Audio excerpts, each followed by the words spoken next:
The smell of antiseptic and despair hung in the air at Hope Springs Rehabilitation Center, where Sarah Mitchell sat in her wheelchair, her head bowed and shoulders slumped in a posture of absolute defeat.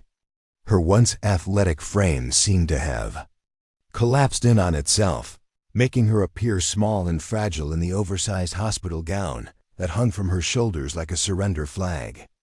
The other volunteers and patients moved around her, with pitying glances and well-meaning but condescending encouragement that made her skin crawl more than the phantom pain in her supposedly paralyzed legs. Before we jump back in, tell us where you're tuning in from, and if this story touches you, make sure you're subscribed, because tomorrow I've saved something extra special for you. "Let me help you with that, dear," said Margaret Wilson, the center's most dedicated volunteer, her voice dripping with the saccharine sweetness reserved for children and those deemed helpless. Her plump hands reached for the book that had slipped from Sarah's lap, her eyes filled with that particular brand of pity that made Sarah's jaw clench with barely controlled rage. "I've got it," Sarah whispered, her voice deliberately weak and trembling as she fumbled ineffectually for the fallen novel. She made sure her hands shook just enough, her movements clumsy and uncoordinated as Margaret inevitably swooped in to retrieve the book anyway. "There you go, sweetheart. Maybe we should try something easier next time. Perhaps some picture books from the children's section," Margaret suggested, patting Sarah's hand in a gesture that took every ounce of Sarah's considerable training not to break the woman's fingers for. "Thank you," Sarah murmured, keeping her eyes downcast, playing the role of the broken woman with the same precision and dedication she had brought to every mission during her 15 years as one of the most decorated Green Berets in Special Forces history, a history that officially didn't exist according to every government database. As Margaret wheeled her toward the group therapy session, Sarah's mind was calculating trajectories, entry points, and security weaknesses with mechanical efficiency. Hope Springs Rehabilitation Center wasn't just a recovery facility for traumatic injuries, it was also the perfect cover for the operation she had been planning for the past 6 months. Behind the vacant, defeated expression she presented to the world, Captain Sarah Mitchell, call sign Phantom, was mapping every corridor, memorizing every staff rotation, and identifying each security camera's blind spot. Her rehabilitation was merely a cover, allowing her unfettered access to a facility that shared property boundaries with one of the most secure private military contractor compounds in the country. "How are we feeling today, Sarah?" Dr. Reynolds asked as he entered the therapy room, his clipboard clutched to his chest like a shield. The psychologist was well-meaning but utterly clueless about the woman sitting before him. "A little better, I think," Sarah replied, injecting a hopeful note into her voice that she knew would please him. "The nightmares about the accident are less frequent now." The accident, her cover story, involved a humanitarian aid mission gone wrong, leaving her paralyzed from the waist down. The truth was far more complex and classified at the highest levels of national security. "That's wonderful progress." Reynolds beamed, making a note on his clipboard. "And have you been practicing those visualization exercises we discussed?" Sarah nodded meekly, suppressing a smile at the irony. If only he knew that her visualization exercises involved mentally rehearsing the infiltration of Aegis Defense Solutions, the private military contractor whose compound had joined the rehabilitation center, a contractor that had gone rogue, selling classified military technology to the highest bidders across the globe. Preparing and narrating this story took us a lot of time, so if you are enjoying it, subscribe to our channel, it means a lot to us. Now back to the story. "Group therapy will be starting in 5 minutes, announced Nurse Chun, her efficient voice cutting through Sarah's thoughts. "Today we're discussing acceptance and moving forward." Sarah allowed herself to be wheeled into position in the circle of other patients, most of whom were genuinely recovering from traumatic injuries. The guilt of deceiving these people occasionally pricked at her conscience, but she reminded herself, of the stakes. If Aegis managed to sell the prototype weapon system they'd stolen, thousands of American troops would be at risk. Would anyone like to share their progress this week? Dr. Reynolds asked, his gaze sweeping the circle before, inevitably landing on James Forrester, the group's most vocal member. James, a former construction worker who had lost his leg in a workplace accident, leaned forward eagerly. "I took my first steps with the prosthetic yesterday," he announced proudly. "My daughter recorded it. Want to see?" As the group gathered around James's phone, exclaiming over his wobbly but determined steps, Sarah used the distraction to check her watch. 3 minutes until the shift change at the east entrance of the rehabilitation center. A change that would give her precisely 7 minutes to access the medical supply room and retrieve the components she needed for the next phase of her operation. "Sarah, would you like to share anything today?" Dr. Reynolds's voice pulled her back to the present moment. She adopted her most vulnerable expression, allowing her eyes to fill with tears that never quite fell. I tried to stand yesterday," she whispered, the lie falling from her lips with practiced ease. "I couldn't, but I tried." The group murmured encouragement, their faces showing that perfect mix of sympathy and admiration that people reserve for those they believe are bravely facing insurmountable odds. If they only knew that she could not only stand but could also take down everyone in this room in under 30 seconds if necessary. "That's incredibly brave, Sarah," Reynolds said, writing something on his clipboard. "Remember, healing isn't linear. There will be setbacks, but what matters is that you keep trying." Sarah nodded gratefully, playing her part to perfection. As the session continued, her mind drifted to the real reason she was here. 6 months ago, a classified weapons system had disappeared from a secure military facility. The investigation had led nowhere until a single encrypted message had been intercepted coming from Aegis Defense Solutions. Special Forces Command had decided on an unorthodox approach. Instead of a direct assault on a well-protected facility, they would insert an operative who could move freely between the rehabilitation center and the adjacent compound. Someone who could gather intelligence and locate the weapon before it was sold. Someone who would be completely overlooked because no one suspects a paralyzed woman in a wheelchair. "I'm feeling a bit tired," Sarah said softly as the session reached its midpoint. "Would it be all right if I rested for a while?" "Of course," Dr. Reynolds replied immediately. "Margaret, would you mind taking Sarah back to her room?"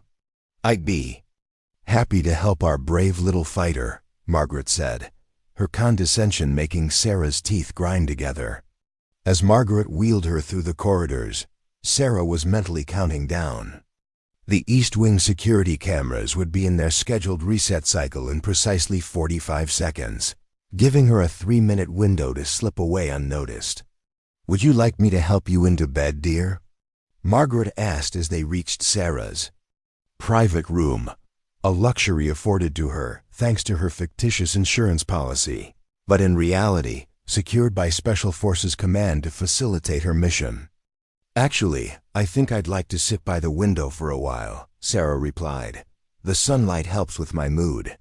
"Of course it does," Margaret agreed, positioning the wheelchair by the large window that overlooked the garden and beyond it, the perimeter fence of Aegis Defense Solutions. "I'll check on you in an hour. Try to get some rest." The moment Margaret's footsteps faded down the corridor, Sarah's entire demeanor changed. Her slumped shoulders straightened, her vacant expression sharpened into focused intensity, and her supposedly useless legs moved with fluid grace as she rose from the wheelchair. She moved to the closet, pressing a hidden mechanism that revealed a false back. Inside was a collection of equipment that would never be found in a rehabilitation center: communication devices, lock-picking tools, a tactical knife, and the components for the device she was building to bypass Aegis's security systems. Sarah checked her watch again. The security cameras would be resetting now. She had 3 minutes to reach the medical supply room, retrieve the chemical compound she needed, and return to her room undetected. Moving with the silent efficiency that had made her legendary within Special Forces, Sarah slipped into the corridor. Her bare feet made no sound on the polished floor as she navigated the hallways she had memorized during her weeks at the facility. To anyone watching the security feeds before and after the reset, there would be nothing to see, just empty corridors and a wheelchair-bound patient resting in her room.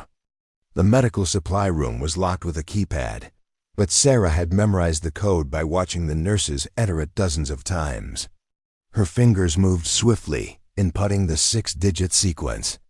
The lock disengaged with a soft click, and she slipped inside, closing the door behind her. Working quickly, she located the chemicals she needed, ordinary medical supplies that, when combined with the components hidden in her room, would create a device capable of intercepting and decrypting Aegis's communications. She placed the vials in the hidden pockets of her hospital gown and prepared to leave. Just as she reached for the door, voices approached from the corridor. 2 nurses, discussing a patient, were heading directly toward the supply room. Sarah froze, calculating her options. There was nowhere to hide in the small, well-organized space. Discovery would mean the end of her mission and potentially disastrous consequences for national security. Making a split-second decision, Sarah moved behind the door just as it began to open. As the first nurse entered, Sarah controlled her breathing, becoming as still as the shelves around her. The nurse moved to a cabinet on the far wall, retrieving bandages and antiseptic. "Can you grab the morphine from the locked cabinet?" she called to her colleague. "Mr. Denton's pain is breaking through again." The second nurse entered, moving to the secure medication cabinet mere inches from where Sarah stood, invisible behind the open door. One turn of the nurse's head would expose her completely. Sarah remained perfectly still, controlling even her eyelids to prevent the involuntary blinks that might catch the peripheral vision of the nurses. It was a technique she had mastered during infiltration training, becoming so still that the human brain, designed to detect movement, simply filtered her out of awareness. After what seemed like an eternity, but was actually only 40 seconds, the nurses gathered their supplies and left, never realizing that one of the military's most lethal operators had been standing within arm's reach. Sarah waited 3 beats. After the door closed, then slipped out of the supply room and back into the corridor. She had less than a minute to return to her room before the security cameras reactivated. Moving with controlled urgency, she navigated the corridors, rounding the final corner to her room, just as the telltale red light on the nearest camera blinked back to life. To anyone watching, the hallway had been empty the entire time. Back in her room, Sarah returned to her wheelchair by the window, adopting once more the posture of defeat that had become her cover identity. Only now hidden in the folds of her hospital gown were the components that would bring her one step closer to completing her mission. As she gazed out at the Aegis compound, her mind was calculating the next phase of the operation. Tomorrow night, during the facility's weekly power maintenance, she would make her first incursion into the compound itself. A soft knock at her door announced Margaret's return. "Still awake, dear? I brought you some tea." "That's very kind," Sarah replied, her voice once again timid and grateful. "You're all so good to me here." Margaret smiled indulgently as she placed the tea on the side table. "We just want to see you get better, though the doctors say, well, we still hope for a miracle, don't we?" "We do," Sarah agreed, her eyes downcast to hide the cold calculation behind them. "Sometimes miracles happen when you least expect them." Margaret patted her shoulder and left, never suspecting that the broken woman she pitied was in fact one of the most dangerous people she would ever meet. A Green Beret on a mission that would save countless lives, if only she could maintain her cover for a few more days. As the door closed, Sarah allowed herself a small, grim smile. The mission was proceeding exactly as planned. Soon, she would infiltrate Aegis, locate the stolen weapon system, and ensure it never reached the hands of America's enemies. But for now, she would continue to play the role of the pitiful, broken woman, the perfect disguise in a world that too often underestimated what women were capable of, especially those they believed could no longer stand on their own 2 feet. The full moon hung low over Hope Springs Rehabilitation Center, casting long shadows across the manicured grounds that separated the facility from the Aegis Defense Solutions compound. From her window, Sarah watched as the security patrol made its rounds, their predictable pattern a testament to the complacency that had settled into their routine. Tonight, that complacency would be her ally. "Lights out in 10 minutes, called Nurse Chun, making her final rounds for the evening. She paused at Sarah's door, her expression softening with professional compassion. "Do you need help getting into bed?" "I think I can manage," Sarah replied, her voice carrying just the right amount of determined bravery that always made the staff exchange knowing looks. A woman refusing to accept her limitations, they thought. If only they knew how far beyond their imagination her capabilities extended. "Just press the call button if you need anything," Chun reminded her before continuing down the hall. Sarah waited until the corridor fell silent, counting down the minutes until the facility's weekly power maintenance. At precisely 11:30 p.m., the lights flickered once, twice, and then stabilized as the system switched to the backup generators, a scheduled event that lasted exactly 45 minutes each week while the main system underwent diagnostics. During this brief window, certain security systems would be operating on minimal power, including the motion sensors along the perimeter fence that separated Hope Springs from Aegis. It was the vulnerability she had been waiting to exploit. The moment the backup generators hummed to life, Sarah was in motion. She moved to her closet, retrieving the equipment she'd assembled over the past weeks. The hospital gown was discarded, replaced by a form-fitting tactical bodysuit hidden beneath the false bottom of her suitcase. The special issue fabric absorbed light rather than reflecting it, making her nearly invisible in the shadows. From various hiding places around her room, the hollow bedpost, the modified wheelchair cushion, the adapted IV stand, she collected the components of her kit. Communication device, tactical knife, lockpicks, and the specialized electronic device she had built from seemingly innocent parts smuggled into the facility. The transformation was remarkable. Gone was the helpless patient, replaced by Captain Sarah Mitchell of the Green Berets, her movements precise and predatory as she secured her equipment. She approached the window, examining the electronic lock. During normal operations, any attempt to open it would trigger an alarm at the nurse's station. But during power maintenance, the system defaulted to a mechanical override, a safety feature in case evacuation became necessary. Sarah inserted a thin metal tool into the barely visible keyhole and manipulated it with expert precision. The lock disengaged with a soft click, and she eased the window open just enough to slip through. The night air was cool against her face. As she perched on the window ledge, surveying the grounds below. 3 stories up, the drop would be challenging for most, but for someone with her training, it was routine.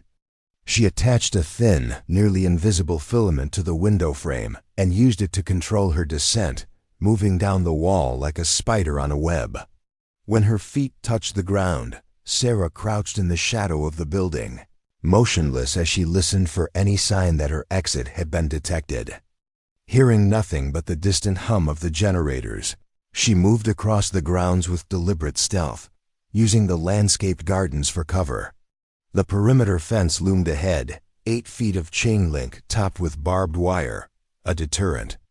Designed more to keep trespassers out of the rehabilitation center than to prevent patients from leaving. Under normal circumstances, touching the fence would trigger proximity alarms, but with the systems running on backup power, the sensitivity was reduced to conserve energy. Sarah approached the fence at the precise spot she had identified during Her weeks of observation, a section partially obscured by overgrown bushes where the motion detection coverage was weakest. From a pouch at her waist, she withdrew specialized cutters and began working on the links. The metal parted with minimal resistance, creating an opening just large enough for her to slip through.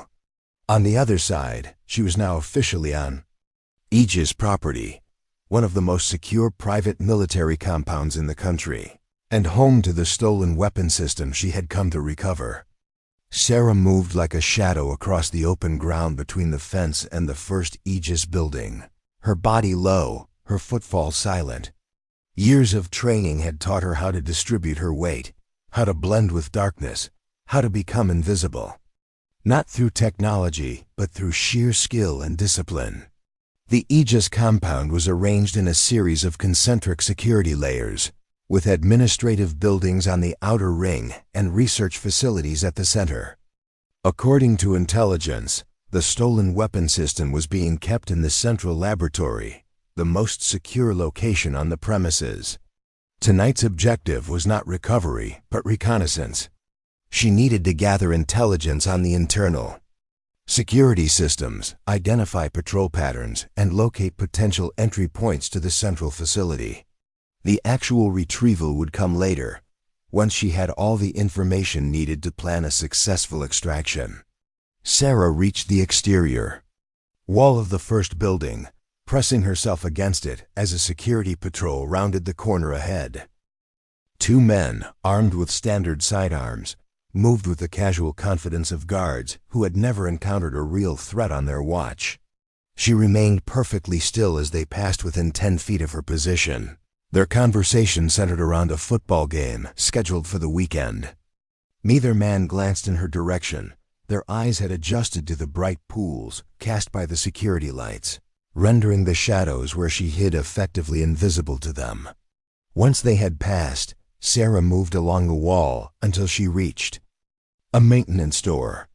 The electronic lock was a standard model, vulnerable to the specialized device she had constructed from the components gathered over the past weeks. She attached the device to the keypad, and it began cycling through possible combinations at high speed. Within 30 seconds, the lock disengaged with a soft click, and Sarah slipped inside, closing the door silently behind her. The interior of the building was climate-controlled and smelled of industrial cleaner and recirculated air.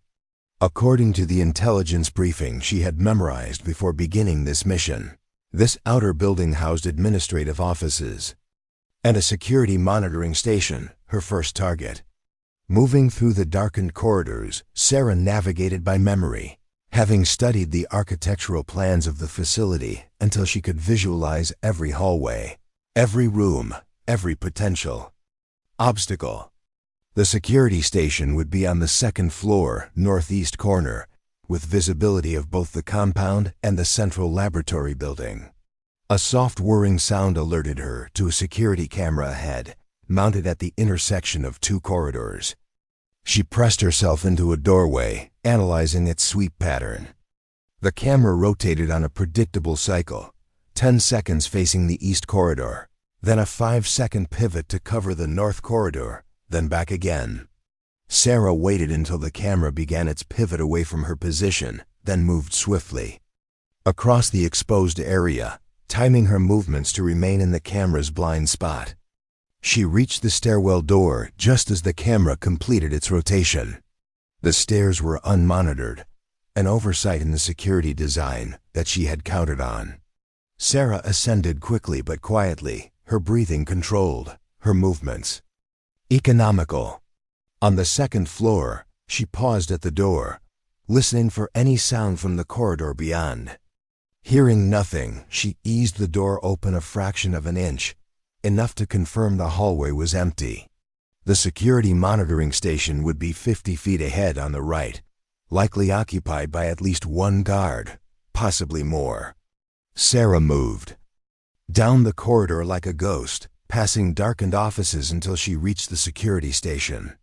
The door was ajar, and through the gap, she could see a single guard seated before a bank of monitors, his attention focused on a tablet in his hands.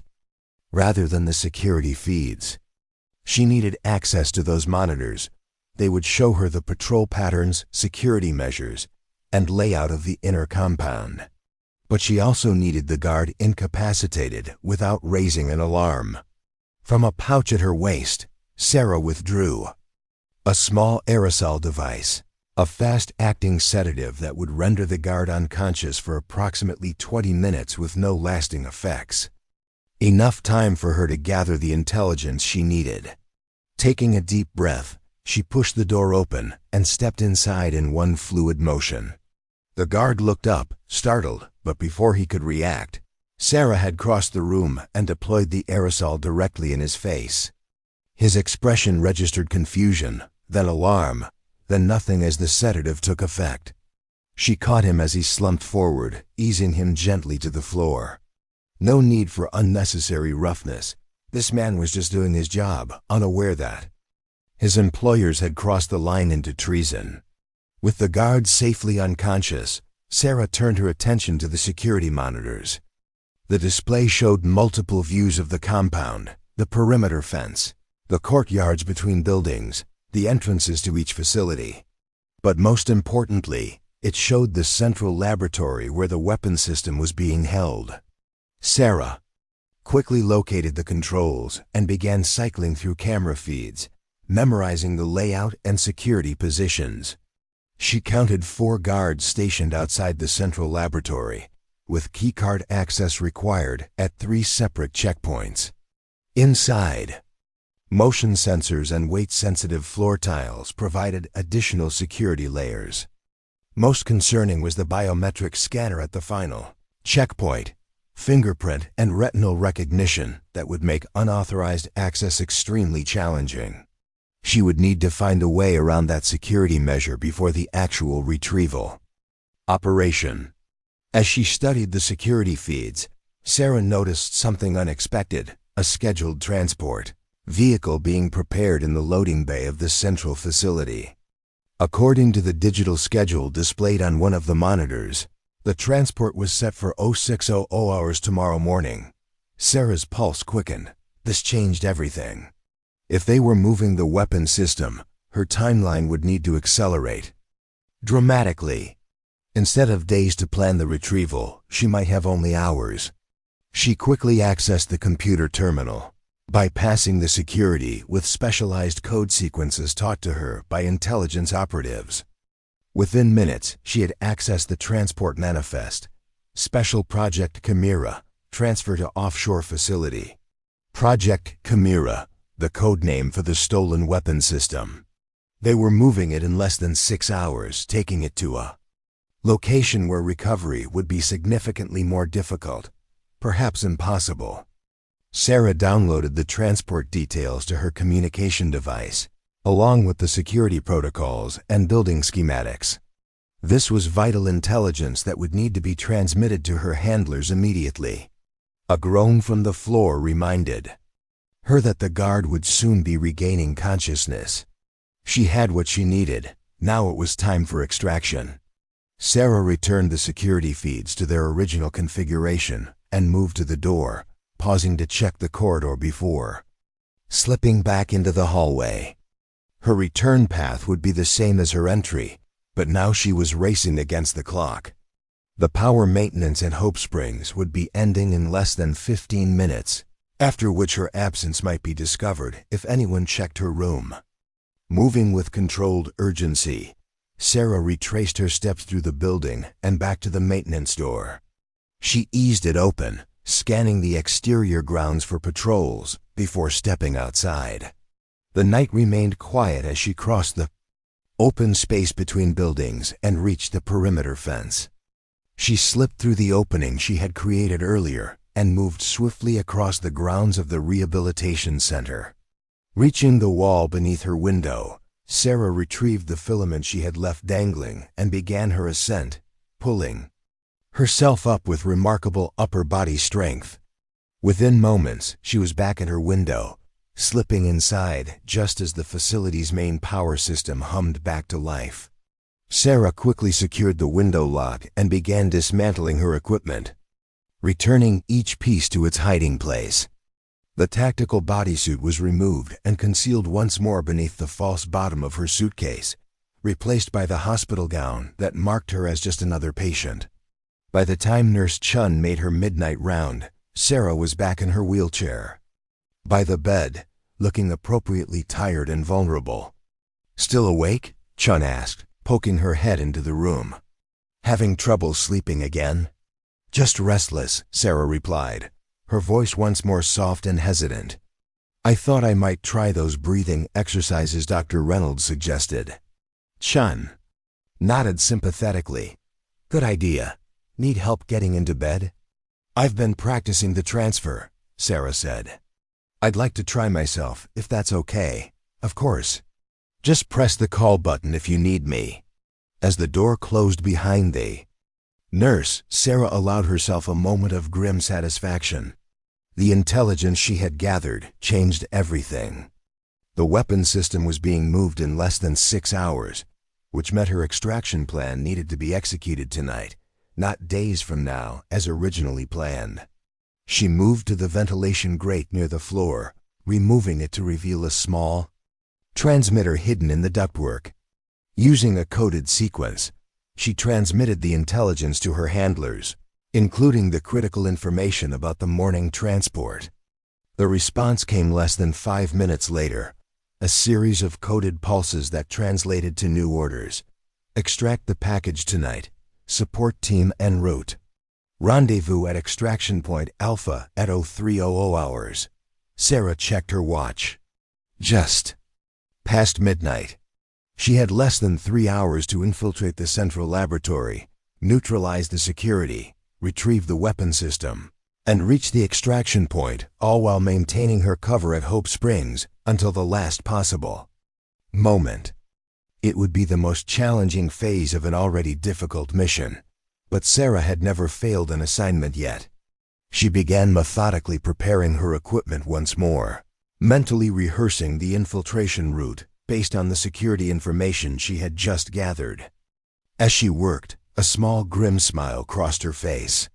The staff at Hope Springs had spent weeks pitying the broken woman in their care, never suspecting that beneath the facade of vulnerability lay one of the most lethal operatives in the United States military, a Green Beret who was about to remind Aegis Defense Solutions why stealing from the American government was a mistake that companies did not survive to repeat.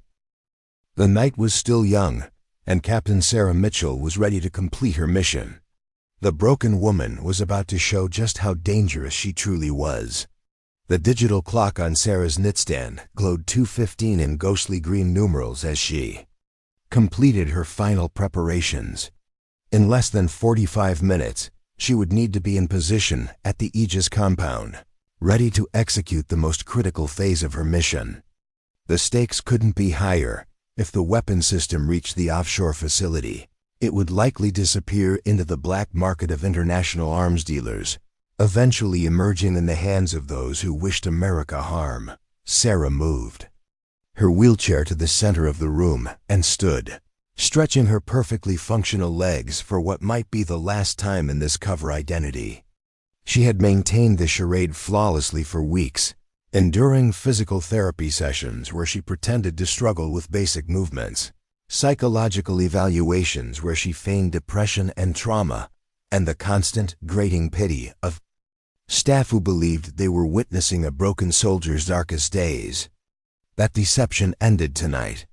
From various hiding places around the room, Sarah assembled her full tactical kit.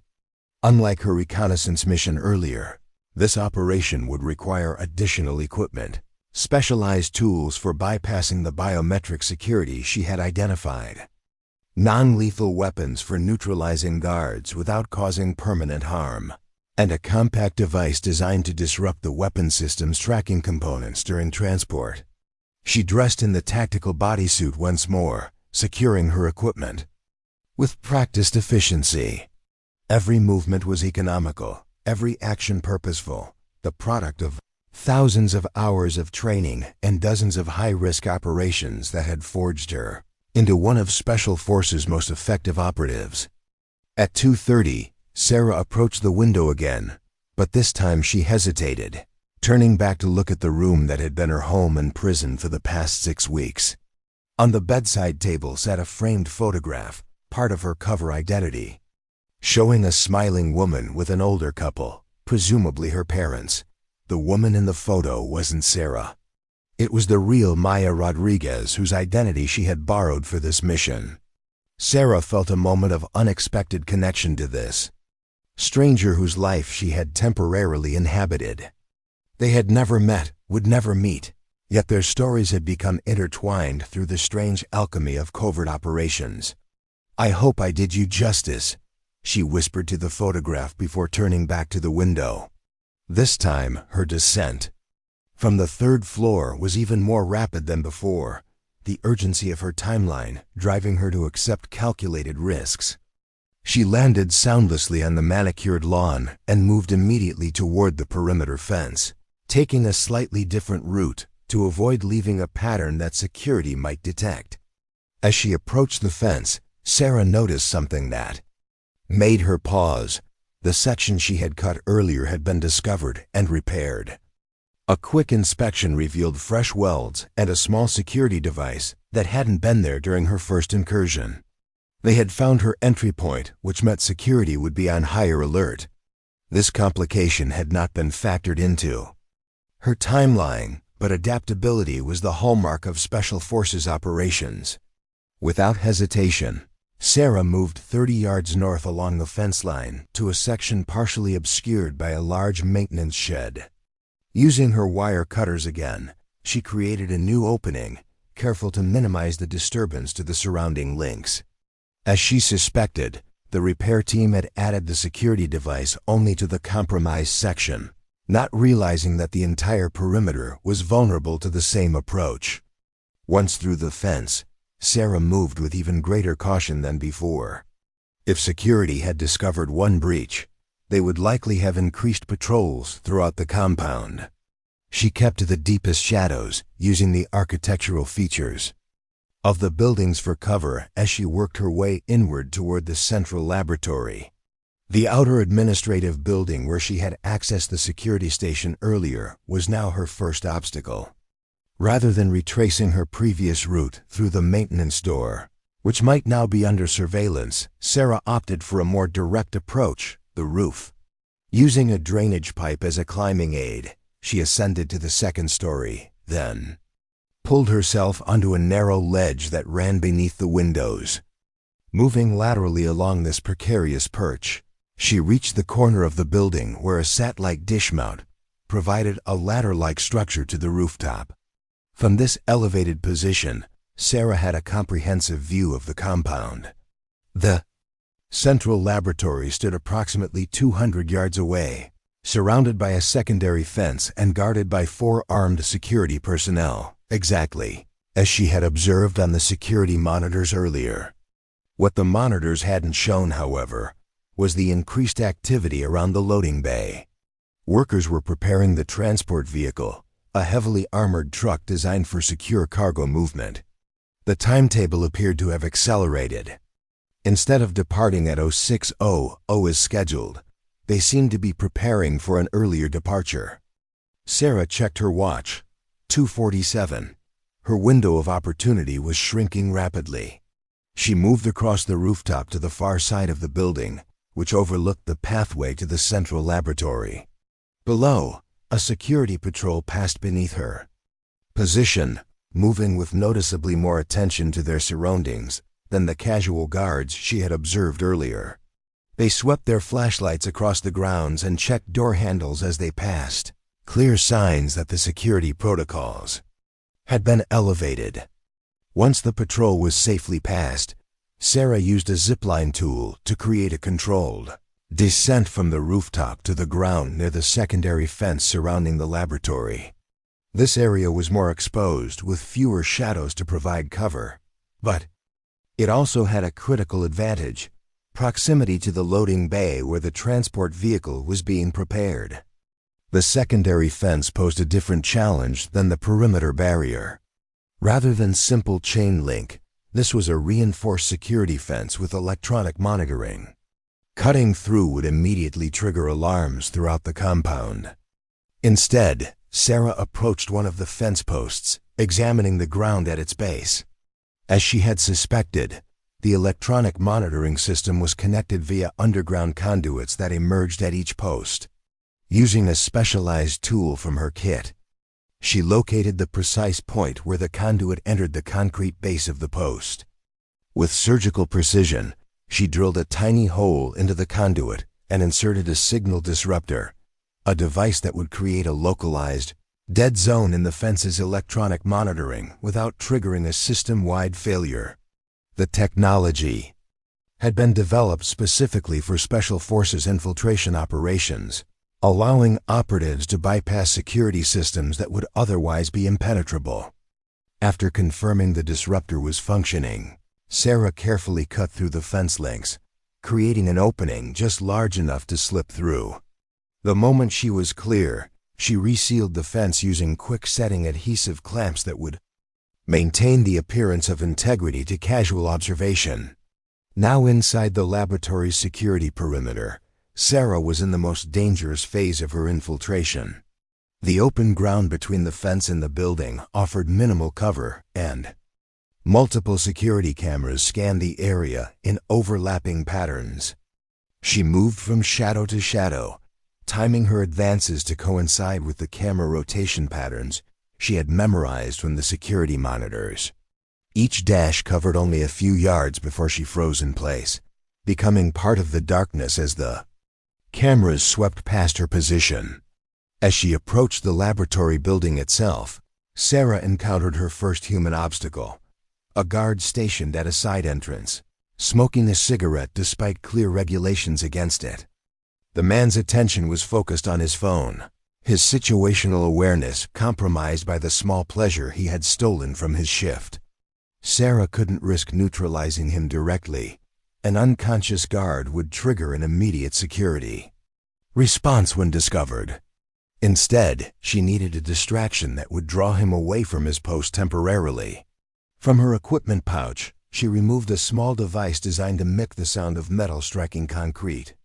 She calibrated it to activate 30 seconds after deployment and tossed it into the shadows approximately 50 yards from the guard's position. When the device activated, producing a sharp metallic clang, the guard immediately straightened. Pocketing his phone and drawing his sidearm, "Who's there?" he called, moving cautiously toward the sound and away from his post. The moment he was out of sight around the corner of the building, Sarah moved to the door.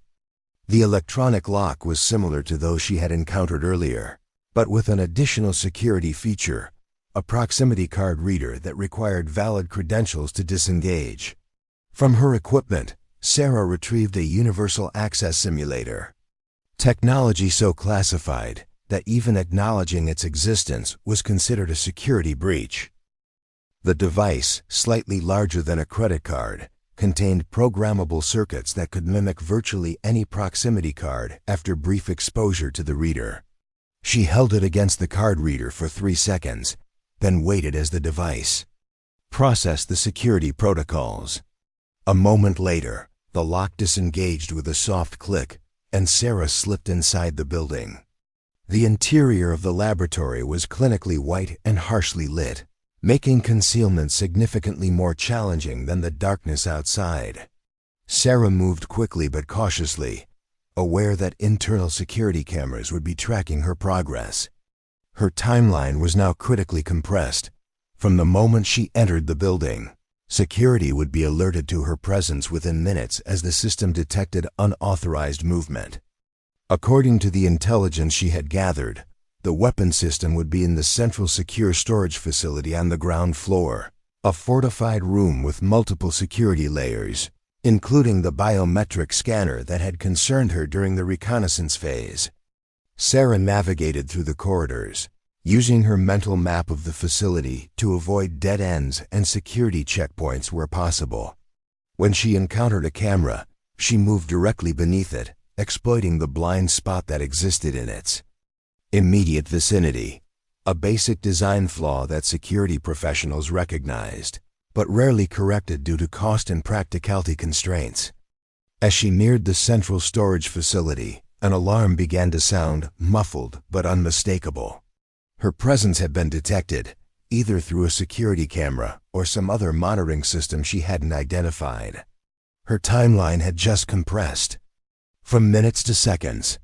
The central storage facility was now just ahead, a reinforced door, marked with high security warnings and a biometric scanner that required both fingerprint and retinal identification.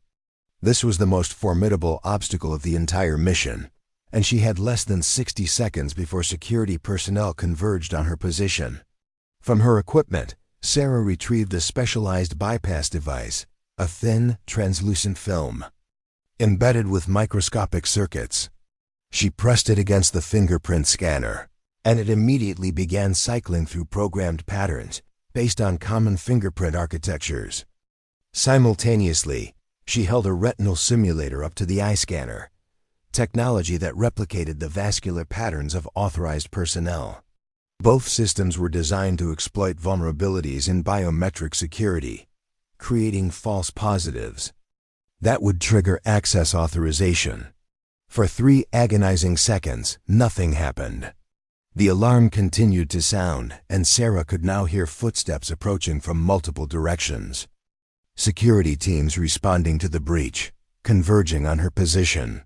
Then, with a soft tone that contrasted sharply with the blaring alarm, the biometric scanner turned green. The reinforced door unlocked with a heavy thunk of retracting bolts, and Sarah pushed it open, slipping inside the secure storage facility. The room contained various high-value projects in transparent cases, each marked with classification levels and project codes. She quickly located Project Chimera, a sleek matte black case approximately the size of a large briefcase. As she approached, Sarah noted the additional security features, a pressure-sensitive platform that would detect if the case was removed, and an electronic tether that would trigger secondary alarms if disconnected. These were expected complications, and she had prepared accordingly. Working with practiced efficiency, she attached counter-pressure devices to the platform that would maintain consistent weight readings as the case was removed. Then she applied a signal duplicator to the electronic tether, which would continue to transmit the connected status even after physical separation. With these countermeasures in place, Sarah carefully lifted the case from its platform. There was no additional alarm. Her bypass systems were functioning as designed. She secured the case to her tactical harness and prepared for extraction. The door to the secure storage facility had automatically locked behind her, providing temporary protection from the security teams now searching for the intruder. But this protection was also a potential trap. There was only one way out, and security would certainly be waiting. Sarah assessed her options quickly. The ventilation system was too small for human passage. The walls were reinforced concrete.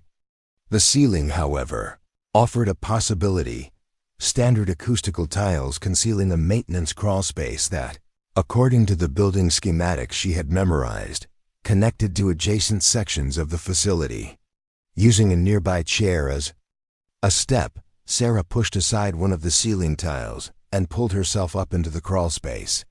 It was tight, barely 18 inches high, but navigable for someone with her training and flexibility.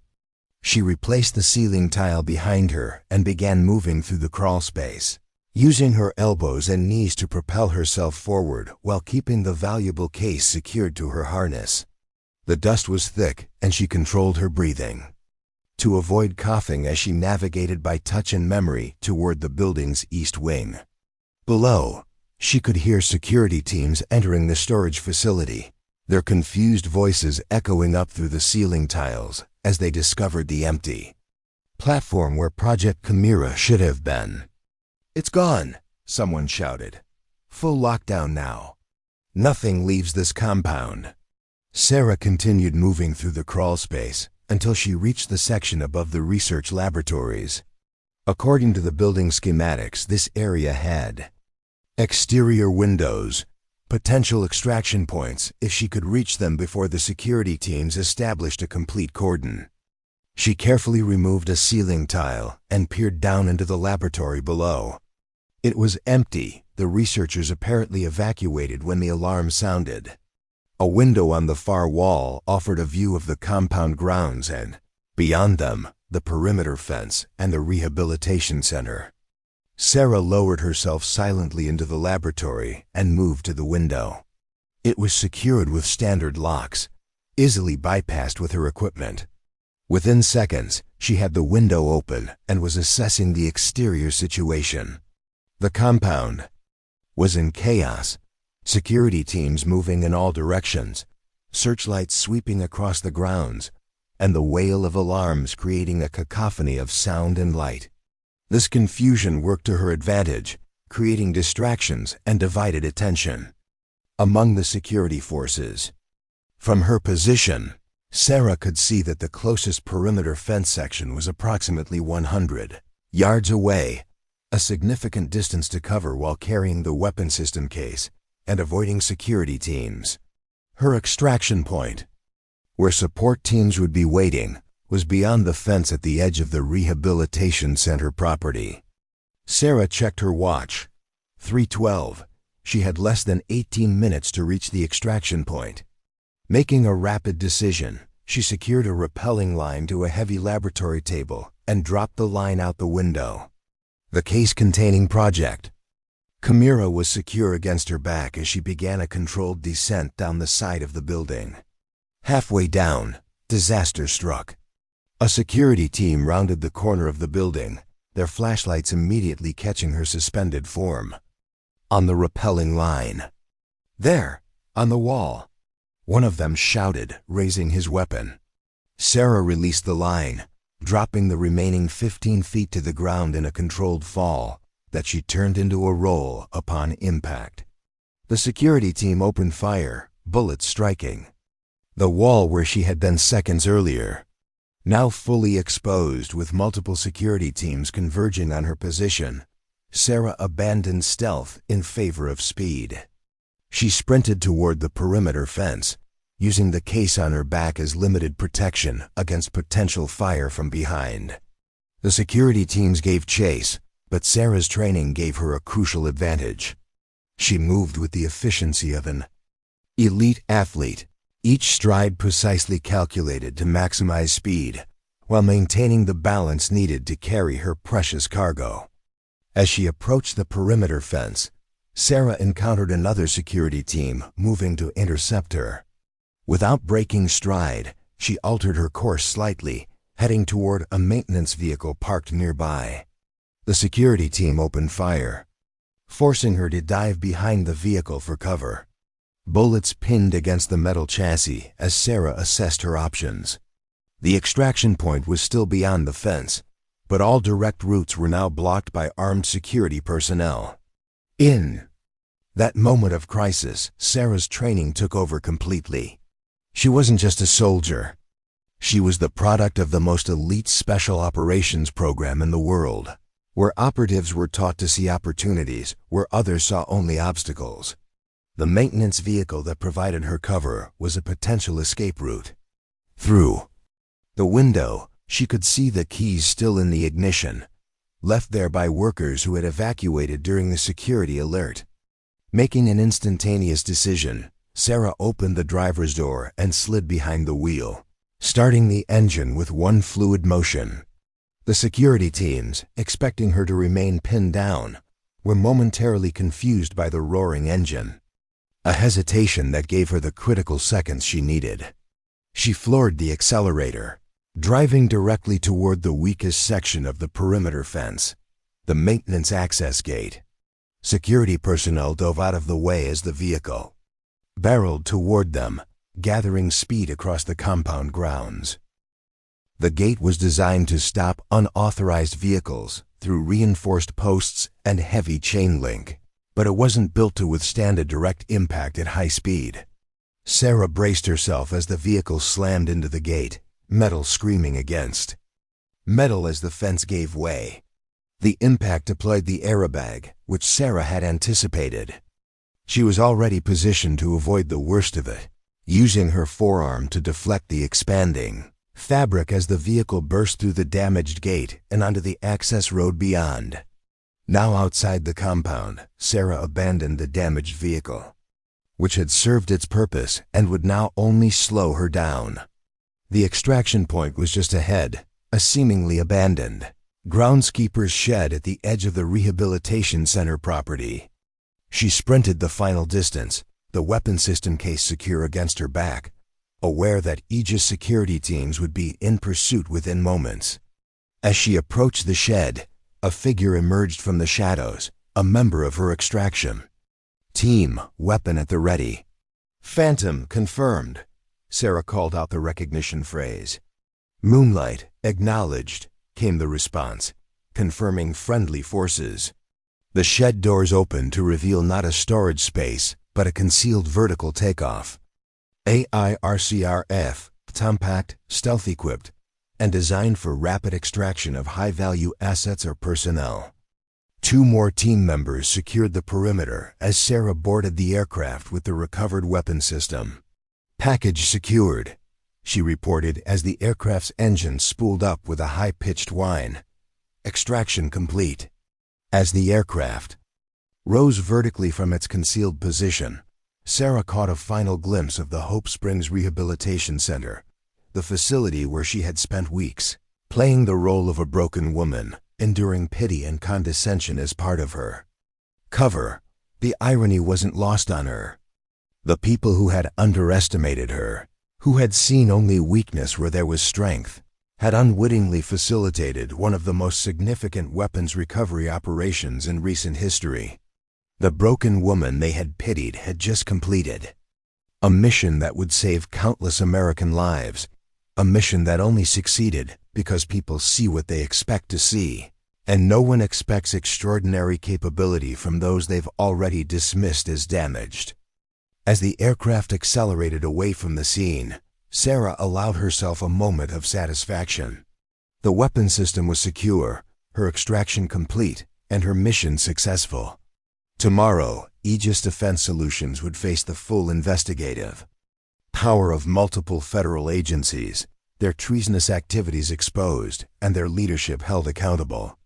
But more importantly, Sarah had once again proven why the Green Berets selected operatives, not just for their physical capabilities, but for their adaptability, their resilience, and their ability to succeed where conventional approaches would fail. The broken woman had never been broken at all. She had simply been biding her time, planning her move, and waiting for the perfect moment to show the world, or at least those with the security clearance to know exactly what she was capable of achieving. 6 months after the Aegis operation, Sarah Mitchell stood on the gleaming observation deck of the Special Operations Command Center, her reflection barely visible in the bulletproof glass that separated her from the training ground below. Her dress uniform fit perfectly, adorned with the ribbons and commendations earned through years of service that officially didn't exist. She watched as a new class of candidates navigated the obstacle course known as the Crucible, the most challenging test in the Green Beret qualification program. "Only 3 women have ever completed that course," said General Lawrence Henderson, stepping up beside her. At 62, Henderson remained imposing, a lifetime of military service etched into the lines of his face and the ramrod straightness of his spine. "And you still hold the record time." Sarah nodded slightly, acknowledging the compliment without breaking her focus on the candidates below. "The course hasn't changed much since my qualification run." "The course never changes," Henderson replied, "but the people who run it do. That's the point, seeing who can adapt, who can push through when everything in them wants to quit." They watched in silence as a female candidate, compact, muscular, determined, approached the 30-foot wall that had eliminated more potential Green Berets than any other obstacle. Most candidates attempted to scale it directly, using the minimal handholds provided. This woman studied it for a moment, then took an unconventional approach, using momentum and leverage points that others had overlooked. "She thinks differently," Sarah observed. "Sees opportunities instead of obstacles. Henderson smiled slightly. Reminds me of someone else I know. He turned to face Sarah directly. The Aegis operation report finally cleared all the security. Reviews. It's officially been classified as one of the most successful covert recoveries in Special Forces history. Sarah's expression remained neutral, but there was a hint of satisfaction in her eyes. The team performed admirably. The team followed your lead, Henderson corrected. Which is why I've asked you here today. He handed her a sealed folder marked with the highest security classification. Your new assignment, if you choose to accept it. Sarah opened the folder and quickly scanned the contents, her eyebrows rising slightly as she processed the implications. The Academy program? I thought that was still theoretical. Not anymore. After your success at Aegis, we've received authorization to implement the full program. We need operators who can move beyond conventional approaches, who can infiltrate environments where traditional Special Forces methodology would fail. The folder contained plans for a specialized training program, one that would identify and develop operatives specifically for deep cover missions where physical limitations, whether real or feigned, could provide the perfect disguise for intelligence gathering and covert operations. You want me to train them, Sarah said, understanding immediately. Henderson nodded. You've demonstrated the potential of this approach more effectively than any theoretical briefing could. The Aegis operation proved that sometimes our greatest strength lies in being underestimated. Sarah watched as the female candidate successfully cleared the wall, continuing toward the next obstacle with determined efficiency. She has potential. Several candidates do, Henderson agreed. But potential isn't enough for what we're building. We need operators who understand that true strength isn't always about physical dominance. Sometimes it's about patience, perception, and the willingness to be dismissed by others if it serves the greater mission. The concept resonated with Sarah on a profound level. Throughout her military career, she had encountered those who underestimated her based on gender, size, or perceived limitations. Rather than fighting against these misconceptions, she had learned to use them as tactical advantages, turning others' biases into vulnerabilities that she could exploit. When do we start? She asked, closing the folder. Officially? Next month. Unofficially? Henderson gestured toward the training ground. You're already evaluating potential candidates. Sarah nodded, her mind already formulating training protocols and assessment criteria. The Academy would require a fundamentally different approach than traditional Special Forces programs, identifying those rare individuals who possess not just physical capabilities, but the psychological resilience to maintain deep cover identities for extended periods. I have conditions, she said finally. Henderson raised an eyebrow, waiting. Complete operational autonomy. I select the candidates, design the training protocols, and determine mission parameters without committee oversight. I report directly to you, and only to you. That's a significant departure from standard command structure, Henderson noted, though his tone suggested he had anticipated this response. This isn't a standard program, Sarah countered. What we're building requires flexibility and adaptability that traditional command structures don't provide. The candidates who succeed will need to make split-second decisions in the field without waiting for committee approval. Henderson considered her words carefully, then nodded. Approved with one caveat. You'll have a support team, administrative and technical personnel who understand the program's unique requirements. I'll want to vet them personally. I wouldn't have it any other way. Their conversation was interrupted by a commotion. From the training ground, the female candidate had collapsed on the final stretch of the crucible, her leg apparently injured during the penultimate obstacle. Medical personnel moved toward her, but she waved them off, dragging herself toward the finish line through sheer determination. Interesting, Sarah murmured, watching intently. What do you see? Henderson asked. Watch her movements. The injury is real. Tibial stress fracture, most likely. But she's controlling the pain response. Look at her breathing pattern. The muscle tension in her face.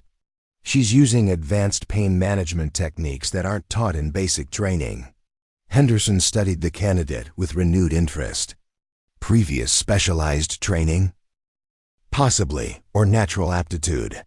Sarah made a mental note to review the candidate's file. Either way, she understands something fundamental about our work, that physical limitations can be overcome through mental discipline. As if to emphasize this point, the candidate crossed the finish line, collapsing immediately afterward, but refusing assistance until the course instructor officially recorded her completion time. Candidate Riley, Henderson said, consulting his tablet. Former Army intelligence, requested transfer to Special Forces 9 months ago. Scored exceptionally high on tactical assessment and psychological resilience metrics. Put her on my preliminary list, Sarah said. I want to see how she handles recovery and rehabilitation. Henderson nodded, making a note.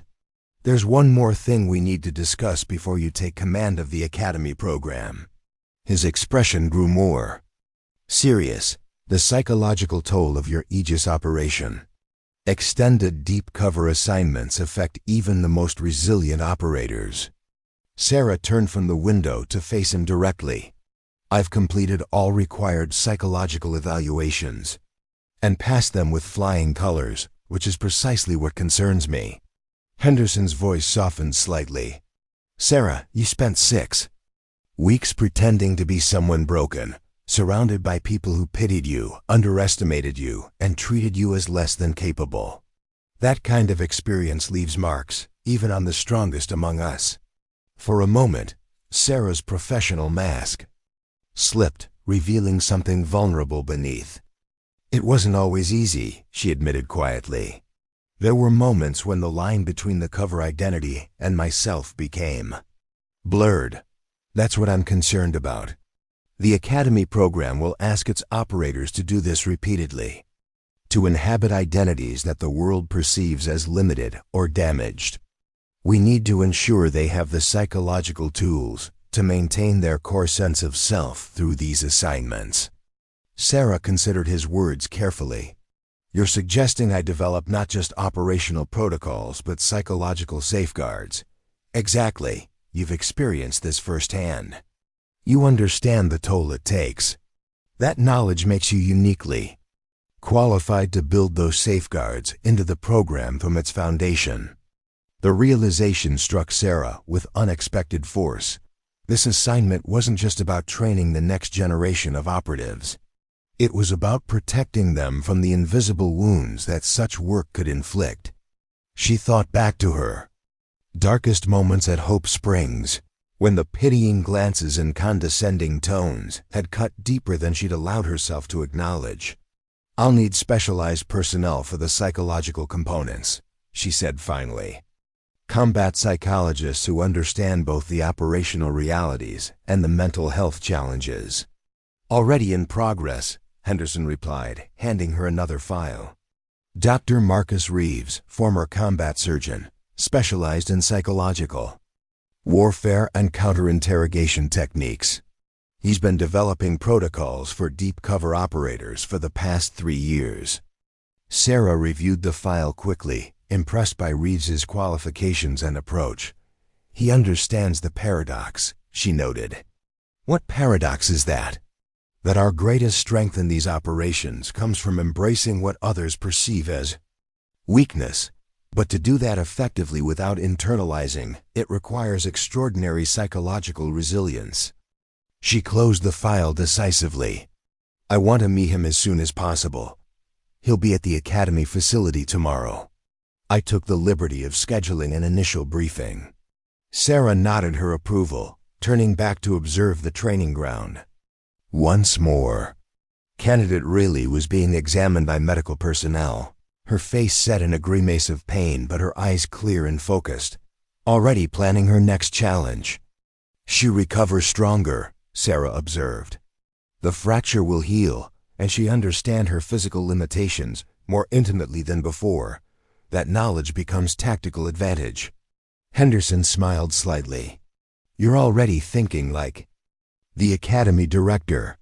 It's not so different from how I've always thought, Sarah replied. My entire career has been built on understanding that perceived limitations can become unexpected strengths. Now I just need to teach others to see it too. The following morning, Sarah arrived at the academy facility, a nondescript compound.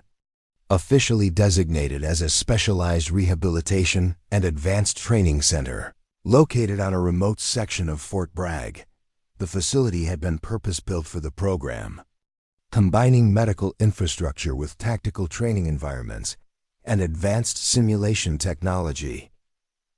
Dr. Marcus Reeves was waiting for her in the central briefing room, surrounded by holographic displays showing psychological assessment protocols and training simulations. He was younger than Sarah had expected, perhaps early 40s, with intelligent eyes and the focused demeanor of someone accustomed to making life-or-death decisions. Captain Mitchell, he greeted her, extending his hand. It's an honor to meet you. Your Aegis operation has become something of a case study in our developmental work. Sarah shook his hand, assessing him quickly. You've reviewed the classified report? Every word, including the psychological components that most operational commanders tend to skim. Reeves gestured to the displays around them. What you experienced, the extended immersion in a cover identity that others pitied and underestimated, represents both the greatest strength and the greatest vulnerability of the approach we're developing. Explain, Sarah said, moving to examine the displays more closely. The most effective cover identities are those we partly internalize, Reeves explained. When you were at Hope Springs, you weren't just acting the role of a broken woman. You were experiencing aspects of that reality. The constant microaggressions, the patronizing treatment, the systematic undermining of your agency. Those experiences affected you, even as you used them to further your mission. Sarah's expression remained neutral, but she felt a flicker of recognition. There had been moments during her cover at Hope Springs when the boundary between performance and experience had blurred, when the pitying glances had stung despite her knowing they were based on a fiction. You're concerned about psychological contamination between the cover identity and the operator's core self, she observed. Precisely. Traditional deep cover operations focus on becoming someone else, assuming a new identity. What we're developing here is fundamentally different. We're asking operators to remain themselves, but to present a version that the world misperceives and underestimates. Sarah circled the displays, studying the psychological models Reeves had developed. This is more complex than standard compartmentalization techniques. Much more complex, Reeves agreed. We're not asking operators to become different people. We're asking them to remain themselves while being perceived differently, and to use that misperception as a tactical advantage without internalizing the attitudes directed toward them. The distinction was subtle but profound, and Sarah immediately recognized its importance. During her time at Hope Springs, she hadn't become a different person. She had remained Captain Sarah Mitchell throughout, but she had allowed others to perceive her as limited and vulnerable. You've developed specific protocols for this, she asked. Reeves nodded, bringing up a more detailed display. Psychological anchoring techniques, specialized meditation practices, and regular reintegration protocols that help operators maintain their core identity while executing these missions. For the next several hours, Sarah and Reeves worked through the psychological framework for the Academy program, integrating operational requirements with mental health safeguards. By early afternoon, they had developed a preliminary training protocol that addressed both the tactical and psychological dimensions of the specialized operations they would be conducting.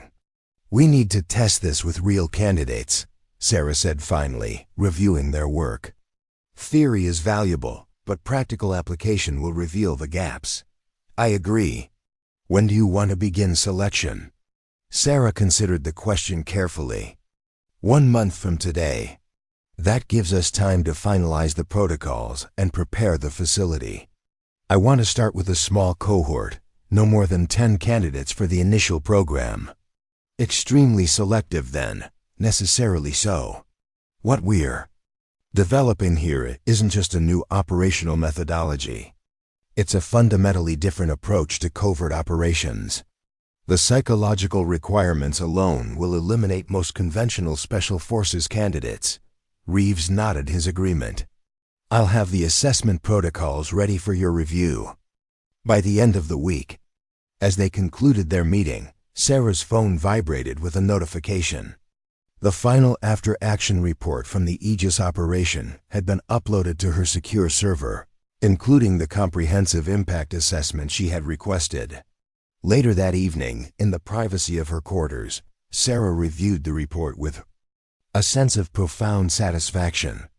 The weapon system she had recovered, Project Chimera, had been designed to penetrate America's most advanced defense networks, potentially compromising military communications and control systems in the total event of conflict. Its recovery had not only prevented a catastrophic security breach, but it also led to the identification and arrest of 17 Aegis executives and security personnel involved in the theft and attempted sale. The company itself now faced federal charges and had been barred from government contracts, pending the outcome of a comprehensive investigation. But what pleased Sarah most was the section detailing the reaction of Hope Springs Rehabilitation Center staff when they discovered her true identity. The report included statements from various personnel, including Margaret Wilson, the volunteer who had been particularly condescending during Sarah's stay. I never suspected, Wilson had told investigators. She seemed so vulnerable. To think that she was actually a highly trained operative the entire time. It changes how I'll see every patient from now on. That reaction encapsulated exactly what the Academy program aimed to achieve on a larger scale. Operatives whose greatest strength lay in being underestimated, in being dismissed and overlooked until the moment they chose to reveal their true capabilities. The following morning, Sarah met with General Henderson to present the finalized Academy framework. The program would combine specialized physical training, advanced psychological protocols, and practical field exercises designed to prepare operators for missions where perceived limitations became tactical advantages. The initial selection phase begins in 1 month, she concluded. Dr. Reeves and I have developed comprehensive assessment criteria that identify candidates with both the physical capabilities and psychological resilience required for these operations. Henderson reviewed the materials with careful attention, occasionally nodding his approval. This is exceptional work, Sarah. You've taken what was essentially a theoretical concept and transformed it into a viable operational program in record time. The Aegis operation proved the concept, Sarah replied. Now we're building the infrastructure to implement it systematically. Have you selected your first candidate? Henderson asked, a knowing gleam in his eye. Sarah allowed herself a small smile. Candidate Rayleigh completed her medical assessment yesterday. The stress fracture is minor, 6 weeks recovery with proper treatment. Her psychological evaluation shows exceptional resilience and adaptability. And you see potential there. I see someone who understands instinctively what we're trying to build. An operator who recognizes that overcoming limitations is about mental discipline as much as physical capability. Sarah paused, then added, she reminds me of myself at that stage of training. Henderson nodded thoughtfully. The Academy will be your legacy, Sarah, long after we've both retired. The operators you train will continue this work, using perception and prejudice as weapons against those who would threaten our nation. It's not about legacy, Sarah corrected gently. It's about effectiveness. The world is changing, and our methods must evolve with it. Sometimes the most powerful position isn't the most visible or respected. It's the one that others overlook. until it's too late. As she left the meeting, Sarah passed the training ground where candidate Riley was observing other trainees despite her injury. Their eyes met briefly, and Sarah recognized something in the younger woman's gaze, a quiet determination, an unwillingness to be defined by others' expectations. Sarah nodded slightly in acknowledgement, then continued toward her office.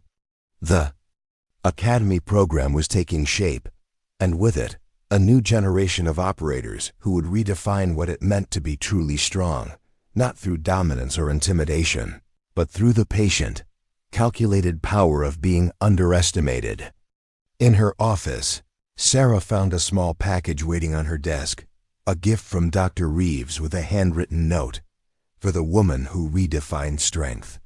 Inside was a simple bracelet made of titanium, nearly unbreakable despite its delicate appearance. The symbolism wasn't lost on Sarah. Like the bracelet, she appeared less formidable than she truly was, and that perception had become her greatest tactical advantage. Now she would teach others to harness that same power, creating a force unlike any in military history. As she looked out her office window at the training grounds below, Sarah reflected on her journey from conventional Special Forces operator to the architect of this revolutionary program. The lessons from Hope Springs, both operational and personal, had transformed her understanding of what it meant to be truly strong. Sometimes strength wasn't about displaying power.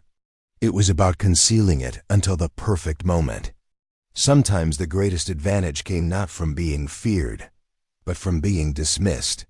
And sometimes, the people who changed the world most profoundly were those whom the world had underestimated until it was too late to stop them.